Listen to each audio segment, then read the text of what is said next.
नमस्कार। Plus one education channel पर आप सभी का स्वागत है। आज के इस वीडियो अंक में हम जानेंगे काल के विषय में।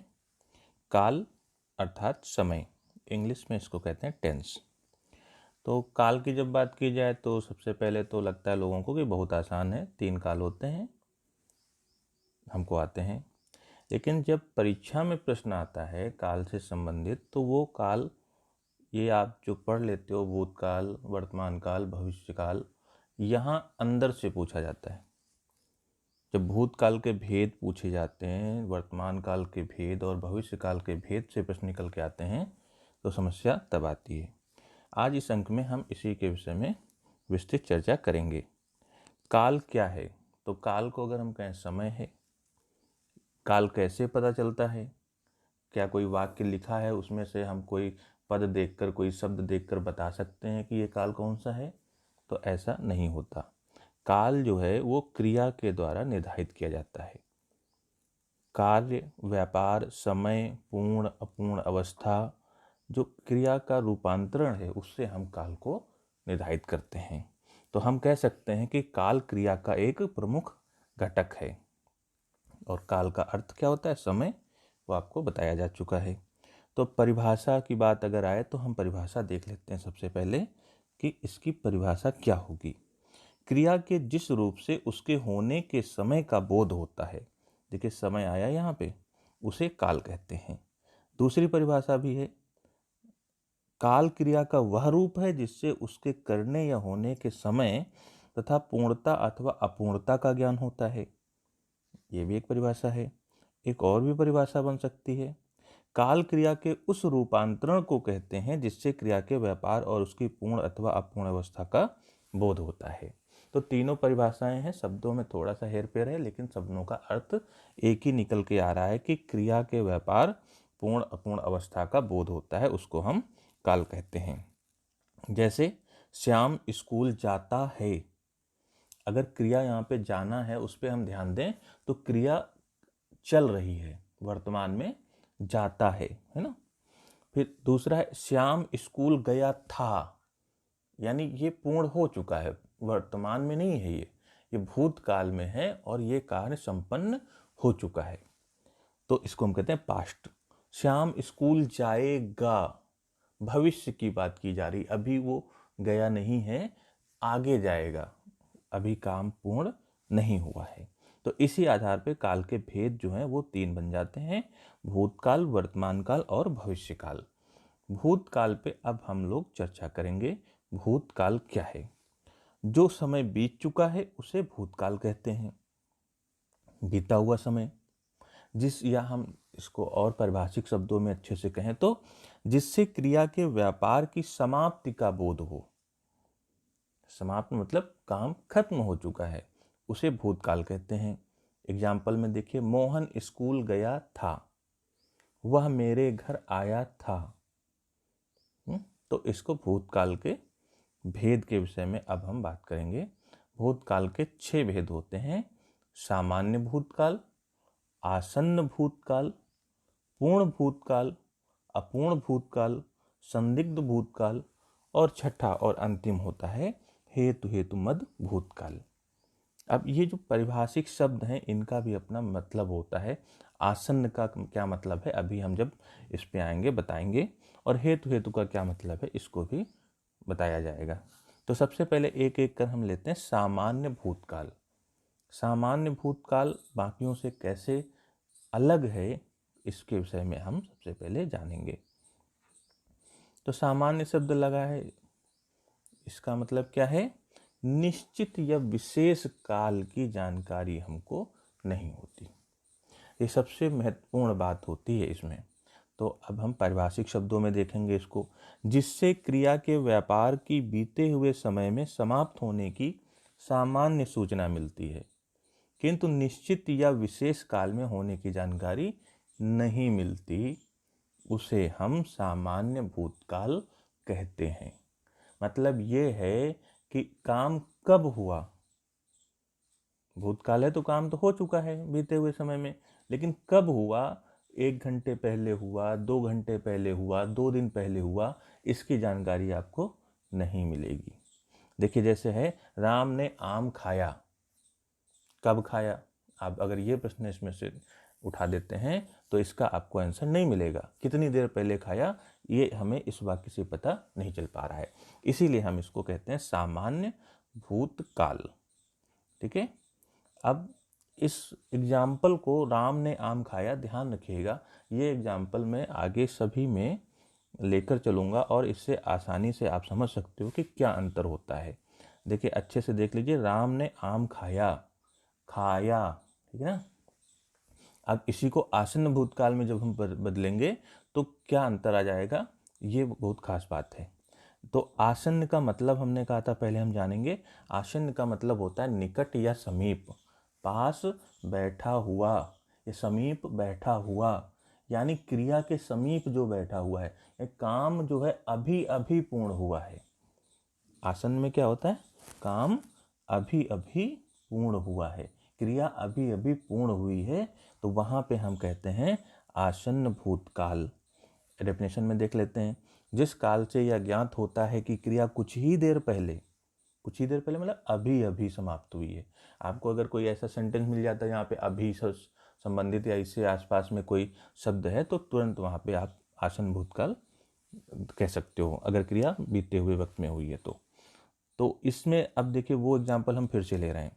राम ने आम खाया है, अंतर क्या आया, अगर आप ऊपर यहाँ राम ने आम खाया और राम ने आम खाया है देख लें तो सिर्फ है का अंतर आया है। तो यही आपकी ट्रिक हो सकती है या आप कह लीजिए नियम है कि जहाँ सामान्य भूतकाल की क्रिया के साथ है या है, अब इसमें भी अंतर होता है। देखिए है में बिंदी लगी है और बिंदी नहीं लगी है, तो आप लोग जानते हैं ये सब कहाँ पे प्रयोग होता है इसका। तो जोड़ देने से आसन्न भूतकाल बन जाता है। ये हो गया हमारी पहचान बहुत ही आसानी से कि सामान्य भूतकाल में अगर है जोड़ दिया जाए तो आसन्न भूतकाल बन जाता है। एक चीज़ और बहुत इम्पोर्टेंट है यहाँ पे, आसन्न भूतकाल को पूर्ण वर्तमान काल भी कहा जाता है। अभी आप देखिएगा तो बारीक सा अंतर होता है, लेकिन कहीं कहीं पे जब विद्वानों में कन्फ्यूजन है तो कुछ लोग तो पूर्ण वर्तमान काल मानते हैं और कुछ लोग मानते ही नहीं, पूर्ण वर्तमान काल होता ही नहीं है। एनसीईआरटी में तो पूर्ण वर्तमान काल को नहीं रखा गया है, लेकिन ग्रामर की बाकी बुकों में रखा गया है। तीसरा हम पढ़ेंगे पूर्ण भूतकाल, जिस काल से यह ज्ञात हो कि क्रिया बहुत पहले समाप्त हो गई, तभी इसको पूर्ण भूतकाल कहा जा रहा है, क्योंकि क्रिया जो है हमको पता है कि बहुत पहले समाप्त हो गई थी, तो वहाँ पे पूर्ण भूतकाल होता है। अब इसमें देखिए था थी थे शब्द जो हैं ये आपको मिल जाते हैं। ठीक है, तो पूर्ण जो है इसके साथ में एक और बात आप नोट कर सकते हैं कि क्रिया का अंत जो है आ ई ए के साथ था थी थे से होता है ना।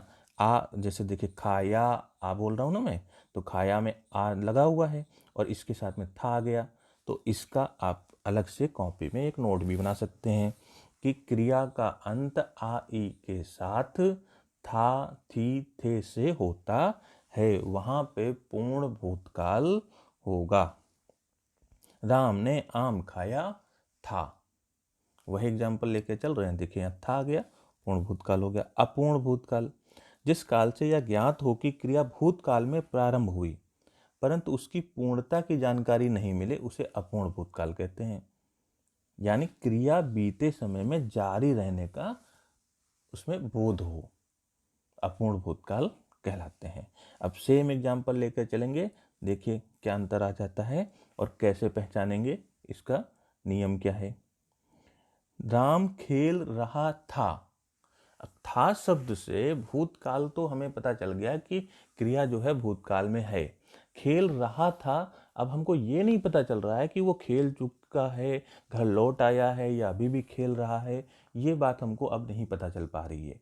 इसीलिए कहा गया कि उसकी पूर्णता की जानकारी नहीं मिल पाती, तो हम यहाँ पे क्या कहेंगे, अपूर्ण भूतकाल कहेंगे। अब इसकी सहायक क्रिया में जो है रहा था, रही थे, रहे थे का प्रयोग कर लिया जाता है, तो हमको अपूर्ण भूतकाल मिल जाता है। ध्यान रखिएगा था है नहीं है, अगर है होगा तो फिर वर्तमान काल में हम चले जाएंगे। अगला है संदिग्ध भूतकाल। जिस काल से भूतकाल में क्रिया होने में संदेह मालूम पड़े उसे संदिग्ध भूतकाल कहते हैं। राम ने आम खाया होगा। ठीक है, राम ने खाया होगा मतलब आम कुछ ना कुछ तो खाया होगा, आम हमने जोड़ दिया। राम ने आम खाया होगा। अब देखिए यहाँ पे कंफर्म नहीं है कि खाया कि नहीं खाया, इसलिए होगा, होगी, होगे सहायक क्रिया के साथ में इसका प्रयोग किया जाता है। जैसे मान लीजिए कोई व्यक्ति है, उसने परीक्षा दी, वो फेल हो गया, तो आपका जवाब क्या होता है? तुमने पढ़ाई नहीं की होगी इसलिए फेल हो गए। तो ये काम वो फेल हो गया, पढ़ाई कहाँ करता? भूतकाल में ही करेगा, यानी क्रिया संपन्न हो चुकी थी इसलिए भूतकाल है। होगा से भविष्य की तरफ नहीं कन्वर्ट हो जाना कि होगा देखा और आप भविष्य की तरफ हो गए। यहाँ पे भूतकाल में क्रिया जो है वो संपन्न होने की बात की जाती है, लेकिन उसमें भी संदेह होता है। तो इसमें सहायक क्रिया जो है होगा, होगी, होगे का प्रयोग किया जाता है। हमने बता दिया, नोट भी कर दिया यहाँ पे। अब छठा हमारा होता है हेतु हेतुमत भूतकाल। तो हेतु का मतलब होता है कारण, जहाँ कोई शर्त हो है। आप इसको ऐसे भी कह सकते हो, शर्त वाला वाक्य। एक काम होने के पीछे दूसरी कोई शर्त लगी होती है। जैसे यदि तुम पढ़ते तो पास हो जाते ना, शर्त लग गई ना इसमें। तो इसीलिए देखिए यहाँ पे परिभाषा बन गई, जिससे यह ज्ञात हो कि क्रिया भूतकाल में संपन्न हो सकती थी पर वह नहीं हो सकी, उसे हेतु हेतुमत भूतकाल कहते हैं। एग्जाम्पल लिख दिया गया, वह पढ़ता तो उत्तीर्ण हो जाता। पढ़ता तो उत्तीर्ण हो जाता, शर्त जुड़ गई देखिए, इसीलिए इसको शर्त वाला वाक्य भी बोला जाता है। तो ये बहुत आसान भूतकाल के 6 भेद। आपको इसको चाहे ट्रिक कहना है ट्रिक कह लीजिए, नियम कहना है नियम कह लीजिए, इससे आप आसानी से पहचान सकते हो। और निश्चित रूप से अगर कोई प्रश्न पूछा जाएगा तो वो भेद के अंदर ही जाके प्रश्न बनता है और पूछा जाता है। अब हम बढ़ेंगे आगे वर्तमान काल की तरफ। वर्तमान काल यानी क्रिया जो है वो चल रही हो, है ना, वर्तमान समय में संपन्न होने का बोध हो, उसको हम वर्तमान काल कहते हैं। जैसे पुजारी पूजा कर रहा है, देखिए क्रिया चल रही है, अभी खत्म नहीं हुई, चल रही है, वर्तमान में है, ये प्रेजेंट में है। राधा विद्यालय जाती है, राम कार्यालय जाता है, जाते हो गए गलत हो जाएगा यहाँ पे, राम कार्यालय जाता है। तो यहाँ पे होगा वर्तमान काल की पहचान के लिए वाक्य के अंत में ता, ती, ते, हैं शब्द आते हैं, तो इससे आप पहचान कर सकते हो। अब चलेंगे वर्तमान काल के भेद। तो यहाँ पे वर्तमान काल के जब भेद की बात आएगी तो काल पढ़ते समय सबसे ज़्यादा अगर कहीं कोई कन्फ्यूजन और विरोधाभास है तो वो वर्तमान काल में है कि वर्तमान काल के भेद कितने होते हैं। तो एक अभी मैंने जैसे बताया ना, पूर्ण वर्तमान काल को कुछ लोग वर्तमान काल मानते ही नहीं, क्योंकि आसन्न वर्तमान काल को ही पूर्ण वर्तमान काल कुछ लोग कह देते हैं। तो यहाँ पे एक समस्या रह जाती है। इसी तरीके से अगर आप देखेंगे यहाँ पे संभाव में और आज्ञार्थ एक वर्तमान काल मान लिया गया है, तो संभाव में कुछ लोग आज्ञार्थ को रख लेते हैं तो 4 भेद हो जाते हैं, अगर पूर्ण को हम रख लें तो 5 हो जाते हैं। तो यहाँ पे एक कॉमन जो ग्रामर की पुस्तकों में चल रहा है, जो बड़े आचार्यों ने माना है, पूर्ण वर्तमान काल को भी वर्तमान काल के भेद में सम्मिलित किया है, इसलिए हमने भी सम्मिलित कर दिया, जो व्याकरण की पुस्तकों में चल रहा है। तो कॉमन जो एक सोच है लोगों की, एक मान्यता है 5 भेद की, उसी को हमने यहाँ पे रखा है, वरना पूर्ण वर्तमान काल हमारे हिसाब से भी नहीं होना चाहिए था। तो फिलहाल अभी हम अपनी जो ग्रामर आचार्यों की पुस्तकें हैं उसके आधार पर बात करेंगे। तो 5 भेद हो गए, सामान्य वर्तमान, पूर्ण वर्तमान, तात्कालिक वर्तमान, इसी को अपूर्ण वर्तमान काल कहा जाता है, संदिग्ध और संभाव वर्तमान काल। एक एक करके हम चलते हैं। देखिए सामान्य सब में आएगा। सामान्य वर्तमान काल की अगर बात की जाए तो जिस क्रिया से सामान्य रूप का वर्तमान में होने का पता चलता है उसे सामान्य वर्तमान काल कहते हैं। जैसे जिन वाक्यों के अंत में ता है, ती है, ते हैं, ता हूँ, ती हूँ आदि आते हैं, उन्हें सामान्य वर्तमान काल कहते हैं। एग्जाम्पल देख लीजिए, वह गीत गाती है, चिड़िया आसमान में उड़ती है, बच्चा खिलौनों से खेलता है। ये सब जहाँ पे आ जाएंगे वहाँ पे हम क्या कहेंगे, सामान्य वर्तमान काल। वाक्यों में लिखना, उड़ना, खेलना प्रस्तुत समय में है, किंतु ना तो वह अपूर्ण है और ना ही अनिश्चित, अतः यह सामान्य वर्तमान काल है। दूसरा है पूर्ण वर्तमान काल, जिसके विषय में हम कह रहे थे, क्रिया के जिस रूप से कार्य के अभी पूर्ण होने का पता चलता है। देखिए आसन्न में भी यही बात हमने बताई थी, अभी अभी का पूर्ण होने की बात हो रही थी। तो अगर शब्द कोई ऐसा आता है जिसमें ये बात लिखी है कि उसने अभी खाना खाया है, मान लीजिए अभी शब्द आ गया, जैसे देखिए एक एग्जाम्पल हम आपको बताने जा रहे हैं कि अभी अभी राधा सो गई है ना। अब लास्ट में अगर देखिए सो गई है, इससे आपको वर्तमान में बोध होगा कि ये वर्तमान में है, लेकिन जब अभी अभी शब्द आ जाएगा तो ये भूतकाल में पहुंच जाएगा और आप इसको आसन्न भूतकाल ही लिखिएगा। राम अभी आया है, क्रिया अभी अभी पूर्ण हो रही है, आसन्न भूतकाल है। तो अगर यहाँ पे अभी शब्द ना हो तो पूर्ण वर्तमान काल में उसको रख लीजिएगा। जैसे मैंने फल खाए हैं, उसने गेंद खेली है, वह आया है। अब ये पूर्ण वर्तमान काल के एग्जाम्पल हैं, इसी में अभी शब्द जोड़ दीजिए, आसन्न भूतकाल बन जाएगा। आगे बढ़ते हैं, संदिग्ध वर्तमान काल। अब संदिग्ध का मतलब क्या है भाई, शंका है, संशय है वहां पे। अगर देखिए इसका आप ट्रिक मान सकते हैं, नियम मान लीजिए, सामान्य वर्तमान में संशय जोड़ दिया जाए तो संदिग्ध वर्तमान बन जाता है।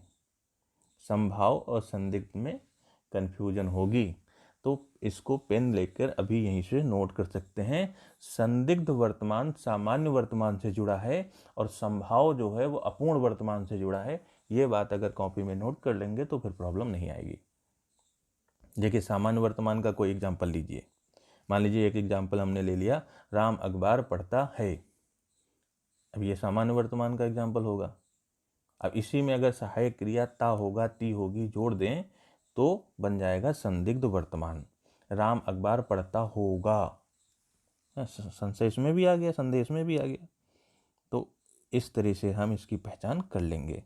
देखिए एग्जाम्पल है, मोहिनी सो रही होगी, रही होगी कंफर्म नहीं है बात को, संदिग्ध है ना। तो सोना क्रिया निश्चित रूप से नहीं कहा गया है, उसमें संदेह की स्थिति बनी हुई है, यहाँ संदिग्ध वर्तमान है। संदिग्ध वर्तमान सामान्य वर्तमान से जोड़ के आप देखेंगे। फिर तात्कालिक वर्तमान, इसी को हमने कहा अपूर्ण वर्तमान काल। क्रिया के जिस रूप से यह पता चलता हो कि वर्तमान में हो रहा है उसे तात्कालिक वर्तमान काल कहते हैं। इससे क्रिया का वर्तमान काल में लगातार होते रहने का बोध होता है। इसमें क्रिया के व्यापार की पूर्णता का पता नहीं चलता। जैसे मैं पढ़ रहा हूँ, वह जा रहा है, हम कपड़े पहन रहे हैं। तो सहायक क्रिया यहाँ पे आपको क्या मिल रही है, रहा है, रहे हैं, रही है। ठीक है ना। अब सामान्य वर्तमान में जैसे उठाते हैं आप कोई भी, मान लीजिए मैं पढ़ रहा हूँ, ठीक है ना, तो उसमें से आप रहा शब्द जो है जब जोड़ देते हैं तो वो बन जाता है। मैं पढ़ता हूँ, ये होगा आपका सामान्य वर्तमान। इसी में रहा शब्द जोड़ दीजिए, मैं पढ़ रहा हूँ, क्या बन जाएगा, अपूर्ण वर्तमान या तात्कालिक वर्तमान बन जाएगा। संभाव वर्तमान, संभाव का अर्थ ही संभावित होता है, जहाँ संभावना हो, इससे वर्तमान काल में पूरे होने की संभावना होती है, उसे संभाव वर्तमान काल कहा जाता है। तो हमने इसको बताया कि अपूर्ण वर्तमान काल में आप जो है अगर सहायक क्रिया रहा होगा, रही होगी जोड़ देंगे तो वो बन जाएगा संभाव वर्तमान काल। ये जब कंफ्यूजन होगी, जब 2-3 एग्जाम्पल एक साथ लिखे होते हैं, वहाँ पे ये बात जो मैं बता रहा हूँ बहुत आपके काम आने वाली है। एग्जाम्पल देखिए, वह आया हो, वह लौटा हो, वह चलता हो, ठीक है, या होगा आप यहाँ पे ऐसे भी जोड़ सकते हैं, जैसे राम ने आम खाया होगा, या खा रहा होगा। इस तरह से रहा शब्द हम जोड़ेंगे ना जब सहायक क्रिया में, तो बनेगा राम आम खा रहा होगा, संभावना प्रकट की जा रही है। अब अंतिम हमारा जो काल है वह भविष्यत काल या भविष्य काल, फ्यूचर की बात जहाँ पे की जाए। भविष्य में होने वाली क्रिया को भविष्यत काल की क्रिया कहते हैं। जैसे श्याम कल घर जाएगा, अभी देखिए क्रिया संपन्न नहीं हुई है, आगे भविष्य में होने की संभावना है। अंगद फिल्म देखने जाएगा। उपयुक्त वाक्यों में क्रिया से पता चलता है कि ये सब कार्य आने वाले समय में पूरे होंगे, अतः ये भविष्यत काल की क्रियाएं हैं। भविष्यत काल की पहचान के लिए वाक्य में अंत में गा, गी, गे आदि आते हैं। भविष्यत काल के भेद, तो भविष्यत काल के 3 भेद माने गए हैं जो सबने स्वीकार कर लिया है। एक है सामान्य भविष्यत काल, संभाव्य भविष्यत काल और हेतु हेतुमद भविष्य काल। ठीक है, तो सामान्य में बात कर ली जाए, देखिए सामान्य सब में कॉमन है। क्रिया के जिस रूप से उसके भविष्य में सामान्य ढंग से होने का पता चलता है उसे सामान्य भविष्यत काल कहते हैं। इससे यह प्रकट होता है कि क्रिया सामान्यतः भविष्य में होगी। वह क्रिकेट खेलेगा, अभी नहीं खेल रहा है, आगे खेलेगा। वह घर जाएगा। उपयुक्त वाक्यों में क्रियाएं भविष्य में सामान्य रूप से होने की सूचना दे रही हैं, अतः ये सामान्य भविष्यत काल की क्रियाएं हैं। संभाव भविष्यत काल, क्रिया के जिस रूप से उसके भविष्य में होने की संभावना का पता चलता है उसे संभाव भविष्यकाल कहते हैं, जिससे भविष्य में किसी कार्य के होने की संभावना हो। जैसे शायद चोर पकड़ा जाएगा। देखिए शायद शब्द जो है यहाँ इस पे आपको ध्यान देना है, इसी से संभावना प्रकट की जा रही है। परीक्षा में शायद मुझे अच्छे अंक प्राप्त हों, हो सकता है कि मैं कल वहाँ जाऊँ। तो शायद, शायद और हो सकता है शब्द जो हैं ये संभावना प्रकट करते हैं। तो उपयुक्त वाक्यों में क्रियाओं में भविष्य में होने की संभावना है, ये पूर्ण रूप से होंगी ऐसा निश्चित नहीं होता, अतः ये संभाव भविष्य काल की क्रियाएं हैं। हेतु हेतुमद भविष्य काल, क्रिया के जिस रूप से एक कार्य का पूरा होना दूसरी आने वाले समय की क्रिया पर निर्भर हो उसे हेतु हेतुमद भविष्य काल कहा जाता है।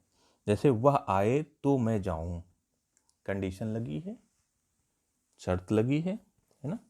वह आए तो मैं जाऊं।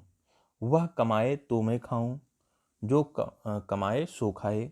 वह पढ़ेगा तो सफल होगा। इस तरीके से इसमें प्रयोग किया जाता है कंडीशन के साथ में, शर्त के साथ में। तो ये है काल और उसके भेद जो आपको बताए गए हैं वीडियो में, अच्छे से आपने देखा होगा, आपके लिए लाभकारी होगा। तो वीडियो यहीं ख़त्म करते हैं। धन्यवाद।